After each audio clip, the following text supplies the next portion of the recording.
स्वागत है आपका आपके अपनी यूट्यूब चैनल एग्जाम पॉइंट पर। मैं रोज की तरह आज फिर 14 सितंबर 2024 का करंट्स अफेयर लेकर आया हूँ। आज 14 सितंबर के जितने भी इम्पोर्टेंट क्वेश्चन बनते हैं उन्हें हम डिस्कस करेंगे, उनके बारे में जानेंगे। उससे पहले मेरे चैनल को सब्सक्राइब जरूर कर दें, लाइक कर दें, अपने अपने व्हाट्सएप फेसबुक ग्रुप में शेयर जरूर करें। बेल आइकन को जरूर प्रेस कर लें, जिससे कि नई नई वीडियो का नोटिफिकेशन आपको समय समय पर मिलता रहे। लास्ट में इस वीडियो में हम आपसे एक सवाल पूछेंगे, जिसका जवाब आप लोग को कमेंट बॉक्स में देना है। दोस्तों, वीडियो को पूरा देखा करें और फीडबैक जरूर देकर जाया करें। आइए शुरू करते हैं। क्वेश्चन नंबर फर्स्ट देख लेते हैं। हाल ही में केंद्रीय मंत्रिमंडल ने प्रधानमंत्री ग्राम सड़क योजना PMGSY के विकास चरण के निर्माण को मंजूरी दे दी है। सही आंसर कौन सा चरण है? चौथा चरण है। ऑप्शन नंबर है डी। आइए परीक्षा बिंदु देख लेते हैं। प्रधानमंत्री नरेंद्र मोदी की अध्यक्षता में केंद्रीय मंत्रिमंडल ने बुधवार को ग्रामीण विकास विभाग वित्त वर्ष 2024-25 से 2038-39 तक प्रधानमंत्री ग्राम सड़क योजना के चौथे चरण PMJSY के 4 के कार्यान्वयन के प्रस्ताव को मंजूरी दे दी है। इस योजना के तहत पात्र 25,000 असंबद्ध बस्तियों को नए संपर्क मार्ग प्रदान करने के लिए 62,500 किलोमीटर सड़क के निर्माण और नए संपर्क मार्गों पर पुलों के निर्माण और उन्नयन के लिए वित्तीय सहायता प्रदान की जाएगी। इस योजना का कुल परिव्यय 70,125 करोड़ रुपए होगा। आइए नेक्स्ट क्वेश्चन देख लेते हैं। Question number 2। प्रधानमंत्री नरेंद्र मोदी ने स्वामी विवेकानंद के शिकागो भाषण की कितनीवीं वर्षगांठ मनाई है? सही आंसर है सी, 132वीं। आइए परीक्षा बिंदु देख लेते हैं। प्रधानमंत्री नरेंद्र मोदी ने स्वामी विवेकानंद द्वारा शिकागो में 1893 में दिए गए विश्व धर्म संसद में दिए गए ऐतिहासिक भाषण की 132वीं वर्षगांठ मनाई गई। मोदी ने इस बात पर प्रकाश डाला कि विवेकानंद के भाषण में वैश्विक दर्शकों को भारत की एकता, शांति और भाईचारे के शाश्वत संदेश को परिचित कराया। उन्होंने विवेकानंद के शब्दों के स्थायी प्रभाव की प्रशंसा की और कहा कि ये शब्द पीढ़ियों तक प्रेरणा देते रहेंगे। प्रधानमंत्री मोदी ने विवेकानंद के शिकागो भाषण की 132वीं वर्षगांठ मनाई। आइए नेक्स्ट क्वेश्चन देख लेते हैं। Question number 3। महाराष्ट्र सरकार ने किस स्थान पर जनजातीय विश्वविद्यालय की स्थापना करने का फैसला किया है? सही आंसर है बी, नासिक। अच्छा, महाराष्ट्र के सीएम कौन है? एकनाथ शिंदे जी, याद रखिएगा। आइए परीक्षा बिंदु देख लेते हैं। हाल ही में महाराष्ट्र के राज्यपाल CP राधाकृष्णन ने बताया कि आदिवासी समुदायों के छात्रों के लिए 80% आरक्षण वाला एक जनजाति विश्वविद्यालय नासिक में स्थापित किया जाएगा। राज्यपाल ने अपने नासिक दौरे के दौरान विभिन्न राजनीतिक दलों के स्थानीय प्रतिनिधियों से मुलाकात की थी। महाराष्ट्र के राज्यपाल ने इस अवसर पर घोषणा की कि महाराष्ट्र राज्य आदिवासी छात्रों के विकास और उनके बेहतर भविष्य के लिए आदिवासी विश्वविद्यालय की स्थापना करेगा। यह विश्वविद्यालय महाराष्ट्र के नासिक जिले में स्थापित किया जाएगा। अच्छा, महाराष्ट्र के राज्यपाल CP राधाकृष्णन जी हैं, याद रखिएगा। आइए नेक्स्ट क्वेश्चन देख लेते हैं। Question number 4। मत्स्य पालन क्षेत्र में बदलाव लाने के उद्देश्य से कौन सी परियोजनाओं का शुभारंभ किया गया है? सही आंसर है ए, प्रधानमंत्री मत्स्य संपदा योजना। ऑप्शन नंबर है ए। आइए परीक्षा बिंदु देख लेते हैं। केंद्रीय मंत्री श्री राजीव रंजन सिंह ने भारत के मत्स्य पालन क्षेत्र में बदलाव लाने के उद्देश्य से कई पहलों का अनावरण किया। इस अवसर पर राष्ट्रीय मत्स्य विकास कार्यक्रम NFDP पोर्टल का शुभारंभ किया गया है, जो मूल्य श्रृंखला में मत्स्य उद्योग के श्रमिकों और उद्यमों को डिजिटल पहचान प्रदान करेगा। यह पहल प्रधानमंत्री मत्स्य किसान समृद्धि सह योजना PMMKSSY के तहत है, जो प्रधानमंत्री मत्स्य संपदा योजना PMMSY की एक उप योजना है। आइए आगे बढ़ते हैं। क्वेश्चन नंबर 5 देख लेते हैं। देश में इलेक्ट्रिक वाहनों को बढ़ावा देने हेतु पीएम ई ड्राइव योजना को मंजूरी किसके द्वारा दी गई है? सही आंसर सी, केंद्रीय कैबिनेट के द्वारा। आइए परीक्षा बिंदु देख लेते हैं।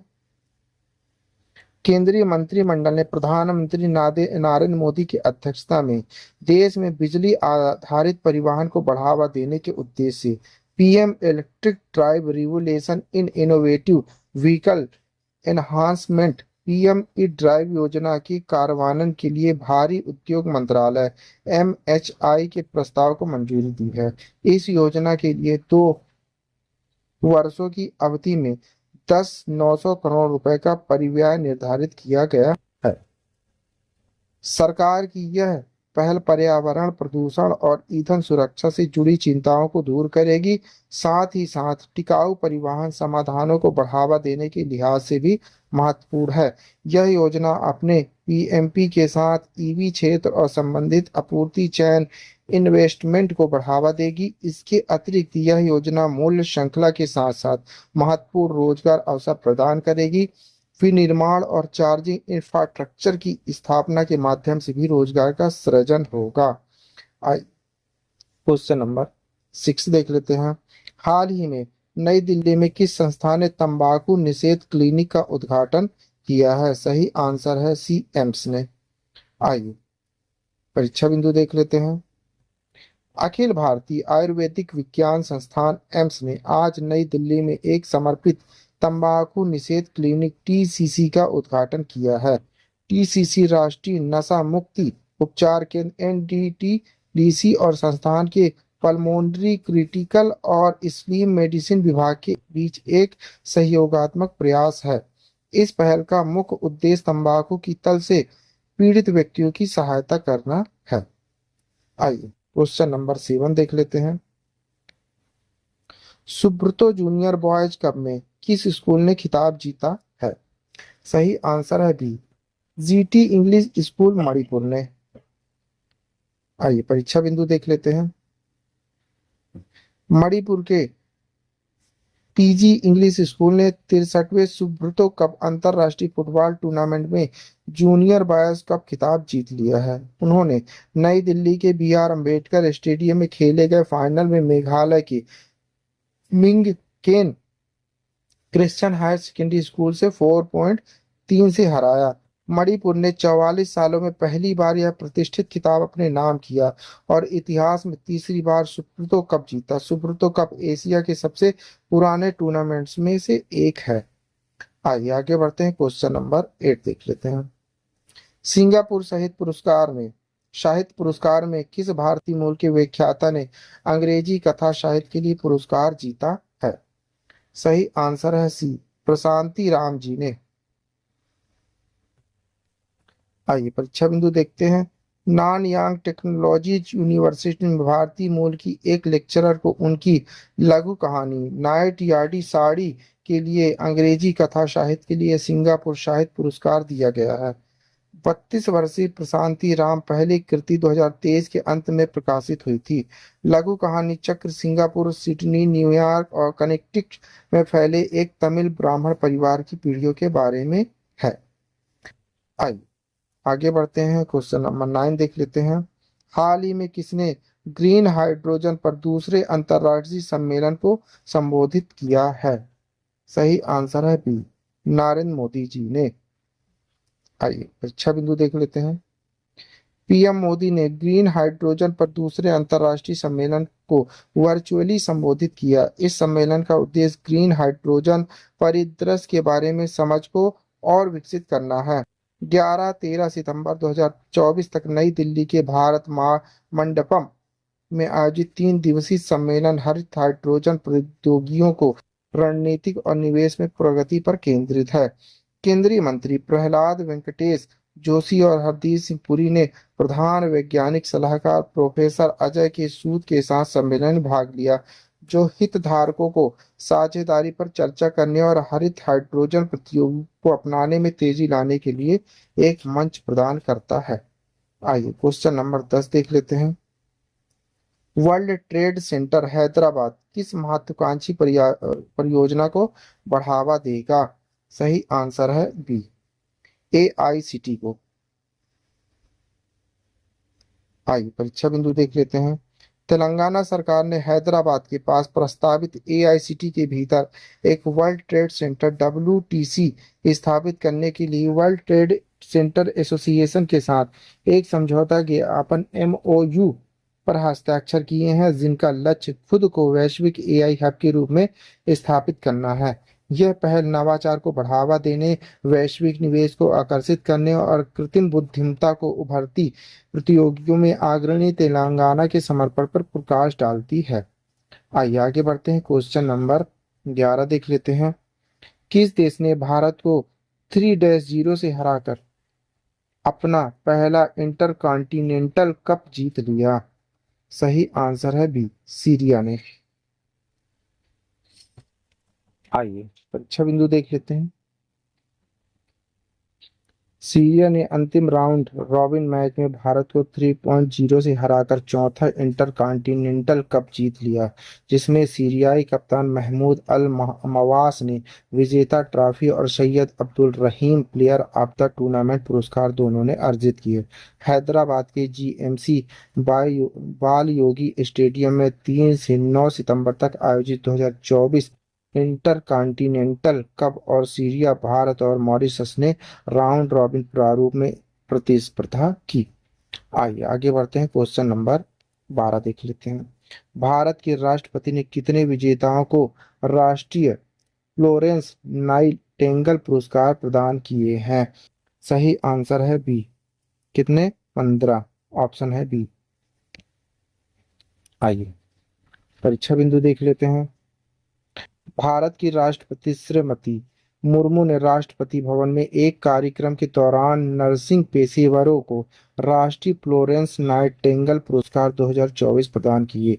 कुल 15 नर्सों को समुदाय के प्रति कर्तव्य और सेवा के प्रति उनकी उत्कृष्टता प्रतिबद्धता के लिए पुरस्कार से सम्मानित किया गया। स्वास्थ्य एवं परिवार कल्याण मंत्री श्री जगत प्रसाद नड्डा और स्वास्थ्य एवं परिवार कल्याण राज्य मंत्री श्रीमती अनुप्रिया पटेल और अन्य महानुभाव भी उपस्थित रहे। आइए क्वेश्चन नंबर 13 देख लेते हैं। मल्लिका अर्जुन खड़गे ने नई दिल्ली में किस पुस्तक का विमोचन किया है? सही आंसर है बी, 5 डिकेड्स इन पॉलिटिक्स। आइए, मल्लिका अर्जुन खड़गे जी भारतीय कांग्रेस के राष्ट्रीय अध्यक्ष हैं। कांग्रेस अध्यक्ष मल्लिका अर्जुन खड़गे ने सुनील कुमार शिंदे के राजनीतिक जीवन पर आधारित किताब द 5 डिकेड्स इन पॉलिटिक्स के विमोचन किया। इस पुस्तक के लेखक वरिष्ठ पत्रकार रशीद किदवाई हैं। आई क्वेश्चन नंबर 14 देख लेते हैं। कर्नाटक सरकार ने किस कार्यक्रम को लॉन्च किया है? सही आंसर है बी, निपुण कर्नाटक। आइए परीक्षा बिंदु देख लेते हैं। कर्नाटक सरकार ने निपुण कर्नाटक पहल शुरू की है।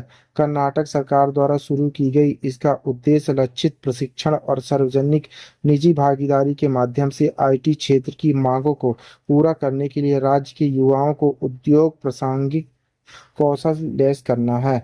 यह पहल IT प्रतिभा को बढ़ावा देने के लिए कर्नाटक की प्रतिबद्धता को दर्शाती है। यह सुनिश्चित करती है कि युवा व्यक्ति प्रतिस्पर्धी तकनीक उद्योग में कामयाब होने के लिए तैयार हैं। आइए क्वेश्चन नंबर 15 देख लेते हैं। भारतीय कम्युनिस्ट पार्टी मार्क्सवादी के महासचिव सीताराम येचुरी का हाल ही में कितनी वर्ष की आयु में निधन हो गया? सही आंसर है बी, 72 वर्ष की आयु में। आइए परीक्षा बिंदु देख लेते हैं। भारतीय कम्युनिस्ट पार्टी मार्क्सवादी के महासचिव सीताराम येचुरी का लंबी बीमारी के बाद 12 सितंबर 2024 को 72 वर्ष की आयु में निधन हो गया। येचुरी का 19 अगस्त को नई दिल्ली के अखिल भारतीय आयुर्वेदिक विज्ञान संस्थान एम्स में तीव्र श्वसन पथ संक्रमण का इलाज चल रहा था। उनका जन्म 12 अगस्त 1952 को चेन्नई में हुआ था। उन्होंने अपना राजनीतिक करियर 1974 में student federation of India SFI में शामिल होने के साथ शुरू किया था। उन्होंने 3 बार JNU छात्र संघ के अध्यक्ष, बाद में SFI के अखिल भारतीय अध्यक्ष के रूप में कार्य किया। 1984 में वह CPI-M की केंद्रीय समिति के लिए चुने गए और 1992 में वह पोलित ब्यूरो में आसीन हुए थे। आइए क्वेश्चन नंबर 16 देख लेते हैं। भारत ने किस मिसाइल प्रणाली का सफल परीक्षण किया है? सही आंसर है सी, VLSRSAM का। ऑप्शन है बी। आइए परीक्षा बिंदु देख लेते हैं। 12 सितंबर 2024 को भारत ने ओडिशा तट से दूर चांदीपुर में एकीकृत प्रशिक्षण रेंज से स्वदेशी रूप से विकसित vertical launch short range surface to air missile VLSRSAM का सफलतापूर्वक परीक्षण किया है। रक्षा अनुसंधान एवं विकास संगठन DRDO और भारतीय नौसेना द्वारा आयोजित प्रशिक्षण सभी प्रदर्शन मापदंडों को पूरा करने में सफल रहा। VLSRSM एक जहाज आधारित मिसाइल प्रणाली है जिसे कम ऊंचाई वाले समुद्री लक्ष्यों सहित विभिन्न हवाई खतरों का नजदीकी सीमा पर मुकाबला करने के लिए डिजाइन किया गया है। आइए क्वेश्चन नंबर 17 देख लेते हैं। ये लास्ट क्वेश्चन है। भारत ओमान संयुक्त सैन्य अभ्यास अल नजाह कब तक आयोजित किया जाएगा या किया गया है? सही आंसर है बी, 13 से 26 सितंबर 2024 तक। आइए परीक्षा बिंदु देख लेते हैं। भारत ओमान संयुक्त सैन्य अभ्यास अल नजाह का 5वां संस्करण 13 से 26 सितंबर तक ओमान के सलालाह में रबकूट प्रशिक्षण क्षेत्र में होगा। 2015 से द्विवार्षिक रूप से आयोजित होने वाला यह अभ्यास भारत और ओमान के बीच बारी बारी से आयोजित किया जाता है। पिछला संस्करण राजस्थान में आयोजित किया गया था। संयुक्त राष्ट्र के अध्यक्ष 7 के तहत आतंकवाद निरोध के लिए संयुक्त क्षमताओं को बढ़ाने के लिए रेगिस्तानी अभियानों पर ध्यान केंद्रित करते हुए दोनों देश 60-60 कर्मियों को तैनात करेंगे। इस अभ्यास में संयुक्त योजना, खोज अभियान, ड्रोन विरोधी उपाय और वास्तविक दुनिया में आतंकवाद विरोधी सिमुलेशन जैसे सामरिक अभ्यास शामिल होंगे। आइए आपके लिए सवाल है, देख लेते हैं। इसी सवाल का जवाब आप लोग को कमेंट बॉक्स में देना है। आइए, किसने कक्षा में पहला निजी स्पेस वॉक पूरा किया है? एलन मार्क्स और ग्रेटा थर्नबर्ग ने, जेंडर इसाक मैन और सारा गिलिस ने, नील आर्मस्ट्रांग और बज एल्ड्रिन ने, क्रिस हेडफील्ड और सुनीता विलियम ने। दोस्तों इसका जवाब आप लोग को कमेंट बॉक्स में देना है। आंसर आप लोग कमेंट बॉक्स में जरूर दीजिएगा। आइए, आप पढ़ रहे हैं 14 सितंबर 2024 का करंट अफेयर पढ़ रहे हैं। दोस्तों आप किसी भी एग्जाम की तैयारी कर रहे हैं तो यह वीडियो आपके लिए बहुत ही मोस्टफुल रहने वाला है।